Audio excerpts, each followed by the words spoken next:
10 दिन बाद क्यों टले?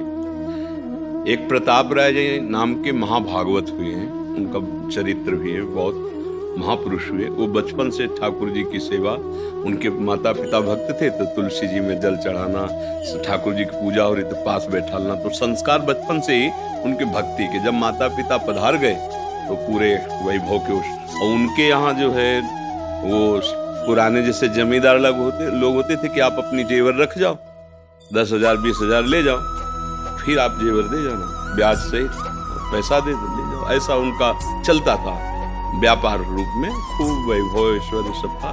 पर वो सत्य पथिक थे भगवत मार्ग के, और कभी भगवान से कोई कामना नहीं करते थे। उनकी बहन का नाम था मालती, और वो अपने भाई की बात जानती कि रात दिन भजन करते हैं। उनका जो ब्याह हुआ बड़े सुख से जीवन चला, कुछ दिन के बाद बीमारी लग गई उनके पति में, खूब दवाई करवाई पर मरणासन स्थिति में थे। अब उसे एक उपाय लगा, अगर भैया कह देंगे भगवान से तो निश्चित हमारा सुहाग बच जाएगा, क्योंकि मुझे पता है बचपन से भजन कर रहा है, भजन में बड़ी ताकत होती है। उनके पास आए और कहा, भैया आज तक हमने कुछ मांगा नहीं आपसे, आज मांगना चाहती हो। उनका कहो बहन क्या चाहिए? बोले आप भगवान से कह दो कि हमारे पति को अभी मृत्यु शैया पे ना ले जाए, क्योंकि हमारी अभी नव यौवन अवस्था है।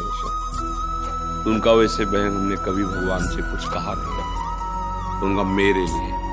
बोले ठीक है। गए और जहाँ एक कमरे में उनको जमीन पे लिटाया, अपनी गोद में सर रखा, वैसे माथे पे हाथ से रखते हुए जो नाम जप करते थे वही नाम अंदर ही अंदर, और भगवान से विनय कि भगवान मैंने कभी आपसे कुछ नहीं मांगा, लेकिन बहन कह रही है इसलिए मैं आपसे प्रार्थना करता हूँ कि आप इसको जीवन दान दें। उतने में उनकी समाधि लग गई, मतलब एक तंद्रावस्था, और वही बहन चरणों के पास बैठी थी, ठीक वैसी उसकी भावना एकदम तंद्रा में पहुंची।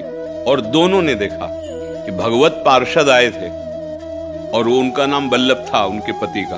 उनसे कह रहे वल्लभ आज तेरा सौभाग्य फिर रुक गया। भगवान मिलने के लिए व्याकुल थे और तुम भी व्याकुल थे, पर आज सौभाग्य रुक गया, क्योंकि महाभागवत प्रताप राय जी ने संकल्प कर लिया कि अब अभी मत ले जाओ। तो उनका ऐसा वो नहीं कर सकते, वो वल्लभ ऐसा नहीं कर सकते। मैं जन्म जन्म से जिनके लिए तड़प रहा था, आज मिलने का संयोग बन रहा है, और भक्त होकर वो हमें रोक देंगे। ये दोनों देख रहे थे, उनकी पत्नी मालती और उनके जो साले पद पर थे प्रताप राय जी भी, वो रो पड़े कि वो ऐसा नहीं कर सकते, वो भक्त हैं, वो जानते हैं इस बात को, वो ऐसा नहीं कर सकते। अचानक आंख खुली, दोनों की आंख खुली। उनका बहन सुना, बोले भैया रहने दो, भगवान से प्रार्थना करो कि हमारी बात झूठी हो जाए। नहीं, उनको जाने दीजिए। बात समझ लो, अगर भगवान हमें 10 दिन पहले बुला रहे हैं तो हम क्यों 10 दिन बाद जाना चाहेंगे?